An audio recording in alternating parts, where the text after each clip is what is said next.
Vous écoutez Boostez-vous, le podcast dédié au coaching mindset au féminin. Je suis hyper contente de vous retrouver pour cet épisode. Si c'est la première fois que vous écoutez ce podcast, je me présente, je m'appelle Camille, je suis entrepreneur, je suis coach certifiée et maman de 2 enfants. Ma mission, c'est d'accompagner les femmes à se construire une vie qui leur ressemble en reprenant le contrôle de leur cerveau. Dans l'épisode d'aujourd'hui, j'ai le plaisir d'accueillir Gaëlle Massé. Gaëlle, qui est une de mes copines de certification de coaching, qui est donc coach et qui coach particulièrement sur le perfectionnisme. Gaëlle, est-ce que tu veux bien nous en dire un petit peu plus sur toi ? Oui, déjà merci Camille de m'accueillir dans ton podcast, ça me Avec fait grand super plaisir. Ouais, ça me fait super plaisir qu'on puisse échanger ensemble. En effet, j'accompagne les perfectionnistes à développer les compétences du lâcher-prise. Donc voilà, ma mission, c'est de les aider à comprendre pourquoi ils font les choses, à poser des limites, voilà, et à revoir un peu leur niveau d'exigence pour pouvoir atteindre leurs objectifs plus sereinement. Et donc aujourd'hui, moi, j'avais envie de te poser des questions autour du perfectionnisme, parce que moi, j'ai identifié des problèmes de perfectionnisme chez beaucoup de mes clientes en lien avec le passage à l'action.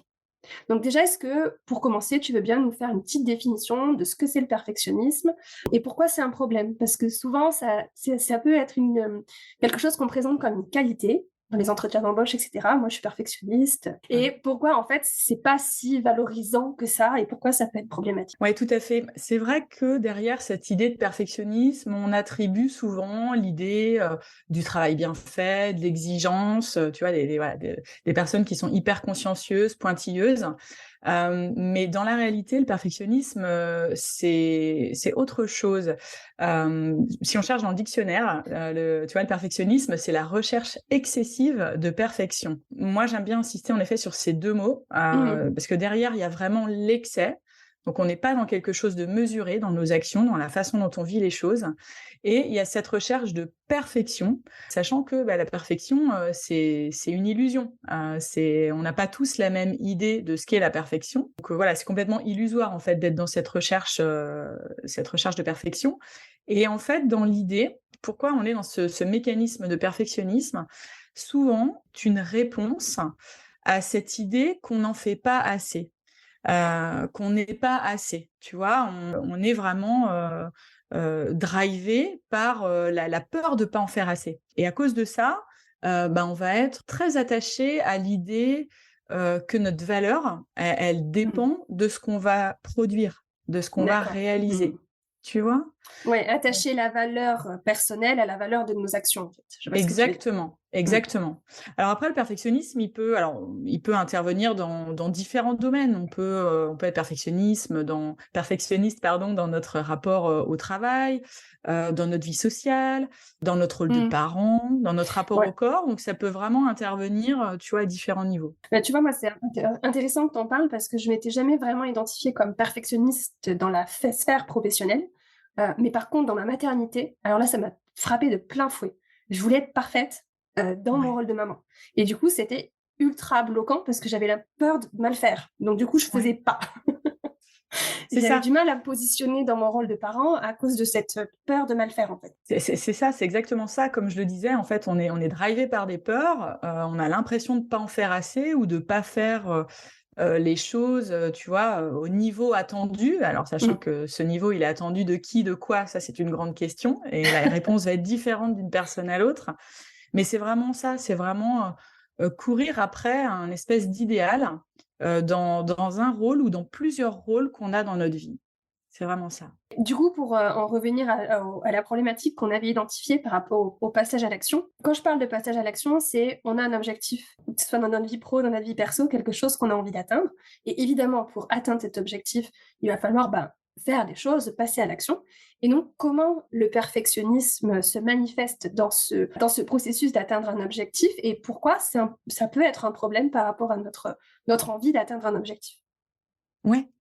Alors, en fait, quand on est drivé par le perfectionnisme, on a un niveau d'exigence qui est hyper élevé. En fait, on met la barre vraiment très haute. On est très dur avec soi. Moi, je vois un peu 2 réactions, en fait, à ça derrière.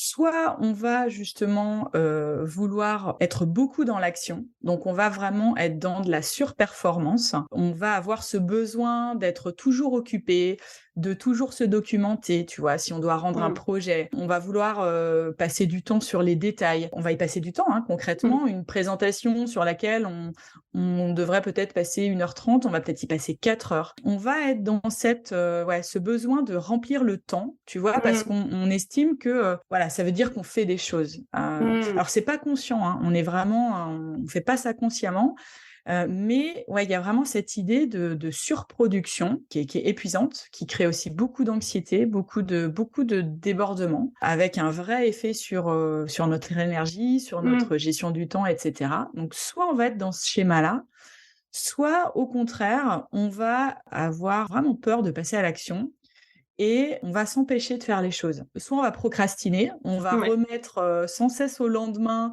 tu vois, je sais pas, cette newsletter qu'on avait prévu de lancer, cette nouvelle offre, Mmh. pour laquelle on se dit: «Mais c'est vraiment elle», mais sauf que, ben, on a tellement peur en fait du retour des autres, du regard, du jugement des autres, Mmh. peur d'échouer aussi, qu'on procrastine, on décale, on se met pas d'objectif, tu vois, vraiment, en fait, dans le temps.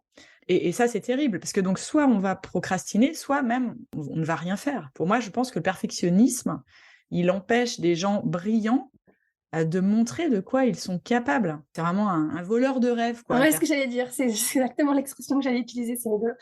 C'est intéressant parce que les 2 comportements que tu as décrits, je me suis reconnue dedans à des phases différentes du développement de mon entreprise.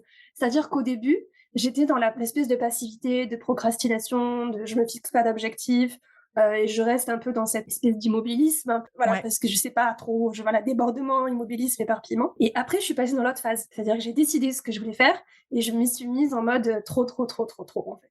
Il faut que ce soit parfait. Ouais, alors que l'idée, c'est de se dire, j'y vais. Enfin, c'est-à-dire que, comme je le disais tout à l'heure, la perfection, ça n'existe pas. Enfin, il y a un moment donné, c'est pouvoir se dire: «OK, quand est-ce que je décide que, je positionne le curseur à un niveau qui va être suffisant et qui va, me rendre, on va dire, voilà, suffisamment satisfaite du travail que j'ai fait.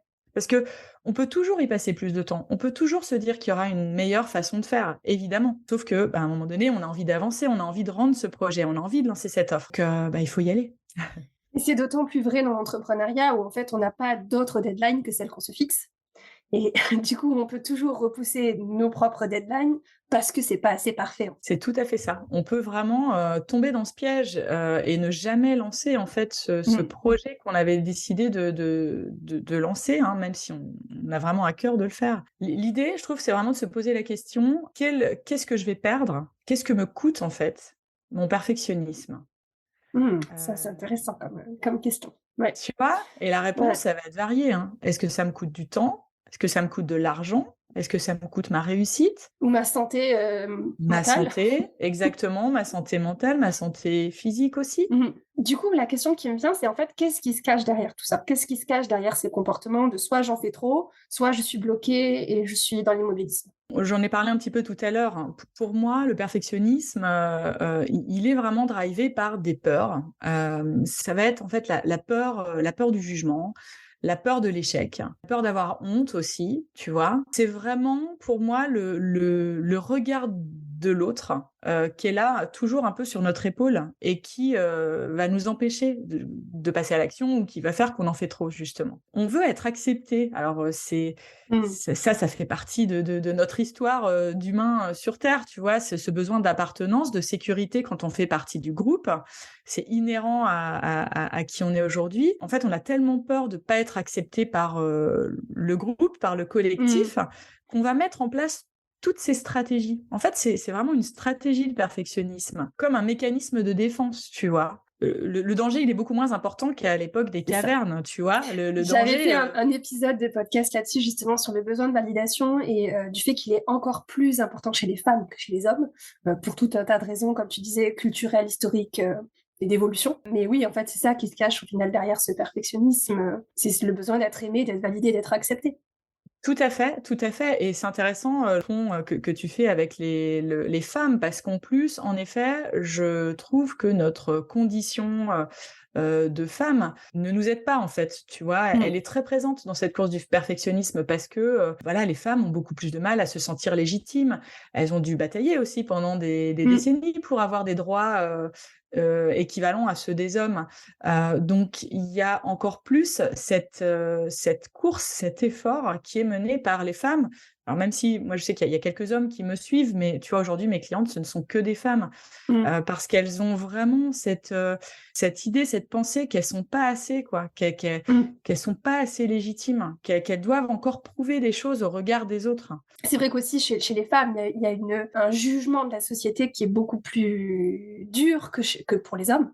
En tout cas, dans les choix professionnels qu'on fait, on est constamment jugé sur les choix professionnels qui sont les nôtres et sur nos choix, d'avoir des enfants, de ne pas en avoir un, en avoir 2, en avoir 15. Et on est constamment jugé sur ces sujets-là et donc ça vient aussi toucher cette question du besoin de validation et du besoin de prouver notre valeur, en fait. Ouais, c'est tout à fait ça, et il y a en plus ce challenge, fort chez les femmes, tu vois, de trouver un équilibre entre tout ça justement, entre ces différentes casquettes qu'on a à cœur de tenir et parfois de tenir à la perfection. Enfin moi je sais que, bah, mon perfectionnisme, il est arrivé à un moment donné de ma vie où en effet, je voulais être la super maman, être la super manager, vraiment gérer, sur tous les fronts et répondre à, tu vois, tous les attendus de tout ce qu'on attendait de moi. Mais sauf que c'est pas possible. On peut se proposer de faire de notre mieux. Vouloir cocher toutes les cases, sur tous les sujets de vie, c'est juste une course, vaine, en fait. C'est ça et moi, il y a 2 phrases qui m'ont aidée, enfin, je me reconnais complètement dans ce que tu dis, le perfectionnisme à la fois dans la vie professionnelle, la vie, parentale, la vie de couple, enfin, voilà, toutes les sphères de la vie. Et moi, il y a 2 phrases qui m'ont vraiment aidée à me sortir de ça. La première, c'est que personne n'aime les gens parfaits, parce qu'être parfait, c'est un peu chiant, en fait. Et la deuxième, c'était que je peux faire tout ce que je veux, mais je peux pas tout faire. C'est tout à fait juste et j'aime beaucoup la première, tu vois? Ouais. Parce que le perfectionnisme, en effet, ça nous coupe de notre authenticité. Ça nous coupe de qui on est vraiment. Mmh. Enfin, je veux dire, à vouloir plaire tout le temps aux autres, on fait un peu du contorsionnisme, tu vois? Dire: «Ah ben, voilà, je peux pas dire non, je C'est peux pas ça. refuser, il faut être partout», c'est terrible, en fait, parce qu'on va vraiment, se détacher bah, de qui on est vraiment, de ce qui nous fait vibrer, ouais, de notre, de qui on est, Mmh de mh. notre personnalité. C'est ça et c'est vraiment ce détachement de soi-même. Moi, c'est vraiment quelque chose que j'ai vécu dans la maternité, c'est-à-dire que je ne savais plus qui j'étais à un moment. J'avais plus de repères, voilà, j'essayais de me conformer à tous les rôles que je pensais qu'on attendait de moi, alors qu'en fait, c'était que dans ma tête, mais ça, c'est un autre sujet. Ouais, j'étais complètement déconnectée de ce que mon Ouais. de ce dont moi Et en j'avais fait, envie. bah, c'est intéressant parce que c'est vrai que la maternité, c'est aussi une période pour une femme qui bouleverse énormément son identité, en fait. C'est un moment où, on se pose beaucoup de questions Mmh. sur, qui on est, ce qu'on renvoie, de quelle façon on veut agir, et cetera. Et je trouve que le parallèle est hyper intéressant avec l'entrepreneuriat, parce que quand on se lance dans l'entrepreneuriat, notre identité, elle est à nouveau challengée. On se pose un peu ces mêmes questions. Qui je suis? Mmh Quelle mh. voix je veux porter? Quel message je veux, tu vois, avec quel message je veux toucher les autres, et cetera. On associe d'ailleurs souvent notre identité à notre business, tu vois? Alors que voilà, l'idée, ce serait vraiment d'arriver C'est ça. à faire la part des choses. Ce sont 2 aventures, la maternité et l'entrepreneuriat, qui nous challengent beaucoup et sur lesquelles, Mmh. notre perfectionnisme, il peut vraiment être, hyper présent, en fait. Ouais, je pense qu'il y a vraiment, tu as raison de le souligner, il y a vraiment des parallèles, très forts entre la maternité et l'entrepreneuriat. Pour moi, c'est 2 aventures de vie qui sont des accélérateurs de croissance personnelle et de connaissance de soi, en fait. Parce qu'il y a un moment donné où, dans ces 2 Ouais, aventures-là, on peut plus se mentir. ouais. On est obligé de Ouais, je suis regarder qui on complètement est en d'accord. face, en fait. Non, j'adore cette idée de se dire que ça nous permet justement de mieux nous connaître, d'avancer, il y a des hauts et des bas, c'est une vraie aventure, mais le je trouve que le prix au Mmh. bout, il en vaut la chandelle, quoi. Parce qu'au final, on se connaît mieux, on sait ce qu'on veut, on avance avec plus de confiance aussi. Après, apprendre à se connaître, je crois que c'est un peu l'aventure d'une vie, mais On est d'accord là-dessus. mais vraiment, je pense qu'entrepreneuriat et maternité, c'est vraiment des expériences de vie qui nous apprennent vraiment à mieux nous connaître. Ça, c'est sûr. Complètement et je trouve que c'est important aussi de se le dire parce que, on peut avoir une image un peu dorée, de tout ça et peut-être notamment de l'entrepreneuriat quand on se lance et de se dire: «Bah, voilà, c'est un chemin» et et ça en vaut la peine. Et c'est OK qu'il y ait des périodes down, en fait, hein, où ça marche moins bien, où on se pose beaucoup de questions, où les choses sont pas parfaites, justement, parce que de toute façon, voilà, on peut pas, c'est pas possible. Je trouve que c'est vraiment, voilà, important d'avoir ces messages un peu en filigrane dans tout ce qu'on fait, parce qu'on a besoin de se soutenir aussi dans ces étapes de vie. On a vu donc les manifestations du perfectionnisme, ça peut être soit j'en fais trop, soit je fais rien, je suis dans l'immobilisme. Ce qui se cachait derrière, la peur du regard des autres, besoin de validation, besoin d'être accepté, besoin d'être aimé et reconnu. Donc il y a une question aussi peut-être du rapport qu'on a avec notre valeur personnelle, notre estime personnelle. Une fois qu'on a fait ce diagnostic, qu'est-ce qu'on peut faire? Qu'est-ce qu'on peut faire pour sortir de cette espèce de spirale de Ouais. perfectionnisme? Alors moi, je vois en effet, 3 axes, on va dire, principaux. Alors j'aurais évidemment plein de choses à dire sur le sujet, mais voilà, je peux pas non plus dérouler, toutes les idées, mais pour moi, je vois vraiment 3 axes clés. Le premier, c'est, de travailler son état d'esprit. Souvent, quand on est dans cette mécanique de perfectionnisme, enfin, nos journées sont bercées par, des pensées style: «Je suis pas assez, j'en fais pas assez, je devrais faire comme ceci, je devrais faire comme Mmh. cela», et donc l'idée, c'est vraiment de mettre le doigt sur ça, de repérer ce qu'on se raconte et de prendre un peu de hauteur par rapport à ça, disant: «Voilà, est-ce que j'en fais vraiment pas assez? Est-ce que je devrais vraiment faire, ceci ou cela? Qu'est-ce que j'ai vraiment envie Mmh. de faire plutôt?» Tout en essayant, tu vois, de nourrir une relation à soi de qualité. Quand on est perfectionniste, on a tendance à s'autocritiquer, H24, Mmh. et l'idée, c'est vraiment d'essayer de se parler gentiment, tu vois? D'avoir une relation à soi de qualité, vraiment de prendre le temps, voilà, d'être sympa avec soi-même, un Ouais. peu comme on le ferait avec une amie. Donc voilà, ça pour moi, c'est vraiment la première chose. Ensuite, la deuxième, bah, ça va être d'apprivoiser toutes les émotions, qui font partie de nos journées, Mmh. parce que dans cette quête du perfectionnisme, en fait, on voudrait bien se passer de l'anxiété, du doute, tu vois, de la peur, et cetera, et moi, j'aime bien, proposer à mes clientes justement de plutôt se dire: «Attends, les émotions inconfortables, ça fait partie de la vie, c'est le Mmh. jeu, en fait, et c'est vraiment quand tu accepteras justement d'être vulnérable face à tout ça», et vulnérable, ça veut pas dire être faible, ça veut juste dire, accepter que par moment, ça va moins bien que d'autres. Et c'est vraiment en acceptant ça qu'on va accepter cette idée d'être imparfaite.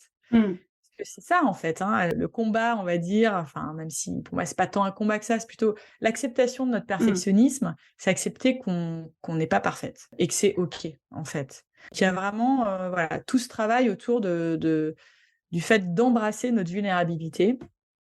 Et puis le troisième point, et on en a parlé tout à l'heure, c'est vraiment, le passage à l'action. Ouais. C'est, arriver à se dire, «Bon, la peur, elle est là, le doute, il est là aussi, mais je leur laisse pas les manettes. Je choisis d'agir, je choisis de faire un pas après l'autre pour, bah, me rapprocher de mon objectif». Mmh. Parce que, bah, on croit souvent, en fait, qu'on a besoin, tu vois, d'être complètement prêt, d'avoir 100 Mmh. confiance pour se lancer, alors que c'est justement le fait de passer à l'action qui va venir nourrir ce sentiment de confiance, ce sentiment de légitimité. Mmh. Donc, bah, il faut y aller. Ça, je Faut suis complètement d'accord avec toi. Je suis convaincue qu'on peut, se préparer au passage à l'action, mais qu'on ne sera jamais 100 prête. On peut être prête à 80 et les derniers 20 ils vont venir dans le passage à l'action, justement. c'est ça. C'est vraiment ça, donc c'est et vraiment j'encourage les personnes à se dire: «Allez, bon, vraiment je me lance, je fais ce truc qui me fait peur, j'y vais et je vois en fait», et C'est après, ça. ben, on peut avoir, possibilité aussi de corriger, enfin, tu vois? Rien n'est jamais définitif parce qu'il y a cette idée aussi, j'en ai pas parlé tout à l'heure, mais c'est très présent pour les perfectionnistes, il y a cette vision, tu vois, un peu en noir et blanc. C'est-à-dire que Mmh. c'est soit ce que je fais, c'est parfait, c'est génial et en gros je réussis, soit c'est complètement nul, ça colle pas et donc je suis nul, tu vois? J'en reviens à ma valeur, en gros je vaux rien, quoi. Mais non, en fait, ça c'est juste notre cerveau qui a du Mmh. mal à faire la différence entre tout ça, et l'idée c'est de se dire: il y a des nuances de gris ou il y a des tas de couleurs entre ces Mmh. ces 2 C'est ça. visions du noir et blanc. Il y a un entre 2. Donc c'est vraiment vers ça qu'il faut aller. Pour revenir au passage à l'action et au fait de se sentir prête, je pense qu'on se sent jamais tout à fait prête au passage à l'action. Et il y a une phrase, moi, que j'ai au-dessus de mon bureau, c'est: «Être prête, c'est une décision». Donc c'est-à-dire je décide d'être prête. Même si au niveau émotionnel, c'est pas tout à fait ça, c'est à moi de décider quand je passe à l'action.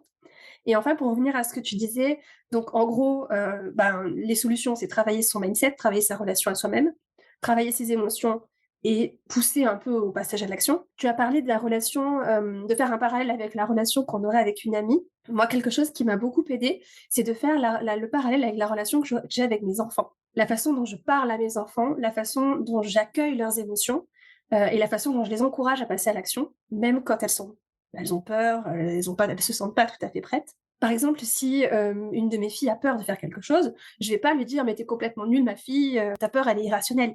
Pas du tout. Je vais Ouais. accueillir la peur, je vais lui dire: «Je comprends pourquoi tu as peur. C'est normal d'avoir peur dans cette situation, mais tu peux quand même passer à l'action et si jamais, tu rates, je serai là pour te réconforter», en fait. Faire ce parallèle de la relation à l'enfant avec notre relation avec nous-mêmes, c'est-à-dire tu passes à l'action et si tu rates, je serai là pour te réconforter. Je vais pas te punir, je vais pas te mettre au coin parce que tu t'es planté, en fait. Ouais, c'est tout à fait ça. Tu vois, le parallèle avec les enfants est intéressant parce qu'en fait, souvent je me dis: «Si je fais cet effort de bien travailler Ouais. mon mindset, de faire attention à la façon dont je me parle, de m'encourager quand j'ai besoin», c'est aussi un exemple que je donne à mes enfants Mmh. pour qu'ils puissent, eux aussi, ne pas s'autoflageller, ne pas, tu vois, baisser les bras au moindre faux pas. C'est ça. L'idée, c'est ça aussi et je pense que ça peut être un vecteur de motivation hyper puissant quand on est parent, de se dire: «OK, est-ce que c'est ça que j'ai envie aussi de laisser à mes enfants, qu'ils aient une maman, qui se prend la tête tout le temps, qui s'autocritique, qui, voilà, qu'ose pas passer à Mmh. l'action parce qu'elle a peur». Là, on va puiser dans des motivations, intrinsèques très, très fortes. C'est une autre, chouette façon, en fait, d'avancer sur le perfectionnisme. Ouais, c'est ça, d'être, à la fois de se poser la question: «OK, comment j'ai envie que mes enfants prennent exemple sur moi dans la façon de gérer leur relation avec eux-mêmes, leurs émotions, leur passage à l'action?» et aussi de se dire: «OK, comment est-ce que moi je peux me prendre en charge, m'accompagner, me soutenir, comme je le ferais avec mes enfants, en fait?» C'est ça, c'est exactement ça. Un chouette programme alors! Tout un programme, en effet. Tout un programme. Tu as parlé en des solutions, donc travailler son mindset, travailler sur, l'acceptation des émotions inconfortables, travailler sur le passage à l'action. Je pense que c'est une boucle, en fait. C'est-à-dire, je fais ça une première fois et quelle que soit l'issue du passage à l'action, je recommence. Je travaille mon mindset par rapport à l'issue de mon passage à l'action, que ce soit une réussite ou pas. Je travaille mes émotions par rapport à l'issue de mon passage à l'action, mon rapport à l'échec, mon rapport à la honte, mon rapport au rejet, voilà, toutes ces émotions qui sont possibles suite à un passage à l'action qui se passe pas tout à fait comme on voulait et je continue à être dans cette dynamique en fait de je m'apporte mon propre soutien. Ouais, c'est vraiment ça. C'est en effet, alors l'idée, tu vois, c'est pas de prendre, à bras le corps tout ça, d'un seul tenant, mais c'est de se dire, enfin, c'est vraiment déjà de mettre le doigt, tu vois, sur, pour les personnes qui nous écoutent, sur, ce qui pèche le plus en fait, chez elles. Parce qu'il y a des personnes qui vont peut-être passer à l'action assez facilement, mais qui vont le vivre avec, une gestion des émotions, terrible. Donc est-ce que c'est plutôt sur la partie, émotionnelle qui a besoin de travailler? Il y en a d'autres, ça va être plutôt le mindset. Donc l'idée, c'est de se dire: «Voilà, sur quoi moi j'ai vraiment besoin de travailler?» et autre chose qui est, hyper important et c'est vraiment le premier truc que je dis à mes clientes quand on démarre le programme d'accompagnement, c'est de se dire, voilà, même dans cette recherche-là on va dire de se détacher du perfectionnisme, l'idée, c'est de s'accompagner dans cette démarche. Parce que quand on trouve des outils comme ça, qui sont quand même des outils assez puissants, on a souvent tendance Mmh. à se mettre la pression pour les appliquer à la lettre, pour être justement, là encore, l'élève parfaite dans la façon de gérer le truc. Et on va se juger beaucoup les jours où on n'y arrive pas. Et c'est vraiment, voilà, le truc sur lequel j'insiste beaucoup, c'est de se dire déjà, Mmh. on va arrêter de se juger si ça marche pas. L'idée, c'est de tester, c'est de voilà, c'est de prendre de la hauteur, de regarder ce qui marche pas et vraiment de s'accompagner à 200 dans la relation qu'on va avoir avec soi sur tout ce Mmh. cheminement. Heu et voilà, si besoin après de trouver, peut-être de l'aide pour se faire accompagner si c'est difficile de le faire tout seul. Mais en tout cas, l'idée, c'est vraiment de se dire, voilà, je me lance sur ce chemin-là, mais je vais pas non plus me mettre la pression pour, C'est ça. tu vois, y arriver. Pas de perfectionnisme quand on travaille sur son C'est perfectionnisme. ça, exactement. Et j'aime bien ce que tu disais aussi, le fait de pas laisser trop de place au jugement et plutôt de faire de la place à la curiosité. On peut pas être dans les deux en fait. C'est soit on est dans le jugement, soit on est dans la curiosité et plutôt muscler cette capacité à être curieux, de dire bah tiens, là j'ai essayé ça, ça n'a pas marché, qu'est-ce que je peux faire différemment la prochaine fois? Pourquoi ça n'a pas marché? Qu'est-ce que je peux améliorer? Et d'être plus dans une démarche de curiosité, d'évaluation, et d'itération en fait. Je teste un truc, je l'améliore. Si peut-être qu'il y a des outils, ils sont pas faits pour moi et c'est OK, c'est pas grave, c'est pas un problème, en fait. C'est exactement ça. C'est vraiment ça, c'est vraiment trouver la juste mesure, tu vois, dans la façon dont on va aborder, en fait, ce chemin de développement, qu'on veut pour soi. Ouais. Il y a une idée comme ça qui me vient, c'est quand on travaille sur notre, valeur personnelle, apprendre à faire cette distinction entre ma valeur personnelle et la valeur de mon travail, la valeur de ce que je fais. Il y a vraiment une différence entre ce que je suis et ce que je fais et ma valeur personnelle, elle est pleine, elle est entière, elle est absolue et il y a absolument rien qui pourra la faire changer et par contre la valeur de mon travail, bah, oui, celle-là, elle est, soumise au jugement de moi et des autres et c'est OK, ça fait partie du jeu. Mais je pense que vraiment apprendre à travailler la différence entre valeur personnelle et valeur de notre travail, surtout quand on est entrepreneur, c'est ultra important. Parce que quand on est entrepreneur, on se prend des noms. Il y a des gens qui nous disent non, on fait des offres et des gens nous disent non. Et si on pense qu'ils nous disent non à nous, ça peut venir vraiment toucher notre ego et notre perfectionnisme et venir faire très mal en Mmh. fait. Donc il faut vraiment faire ce travail de distinction entre ma valeur et la valeur de mes offres. Mmh. Ouais, je te rejoins complètement, c'est vraiment de ça qu'il est question, en fait, hein. C'est vraiment, se dire que, nous, en tant qu'êtres humains sur terre, on a de toute façon de la valeur de façon intrinsèque, juste parce qu'on est là, qu'on existe et qu'on respire, Mmh, peu importe ce qu'on fait. Peu importe, voilà, comment on agit, on a cette valeur. C'est vraiment, voilà, toute cette notion d'amour de soi, en fait, hein, qui peut être nourrie là, comme ça, juste en étant là et à côté de ça, en effet, il y a la c'est valeur de ça. notre travail qui peut avoir différents niveaux justement d'importance, qui peut, fluctuer, selon les sujets sur lesquels on travaille et cetera. Mmh. Mais c'est complètement différent de qui en est, en fait. Ce que tu dis, c'est vrai, on a tendance à faire l'amalgame, à mettre tout ça dans le même panier et à s'en vouloir ou à s'auto-saboter les jours où, quelqu'un nous dit: «Bah non, je décide de pas travailler avec Mmh. toi». C'est ça et moi, c'est vraiment aussi une des choses que je dis à mes clientes, c'est que si tu essayes de prouver ta valeur, bah, considère que c'est fait. C'est bon, ta valeur à toi, ta valeur personnelle, elle est là, elle est prouvée, la case, «Démontrer ma valeur», tu peux la cocher. Ça, c'est fait. Maintenant, on va passer à la valeur de ce que tu produis, de ton entreprise, de tes offres, de ta création et cetera, mais c'est autre chose que ta valeur personnelle, en fait. Ouais, je te rejoins, complètement là-dessus, Camille. Et ben, dis-moi, Gaëlle, si on veut travailler avec toi, si on veut te retrouver, où est-ce qu'on peut découvrir ton travail?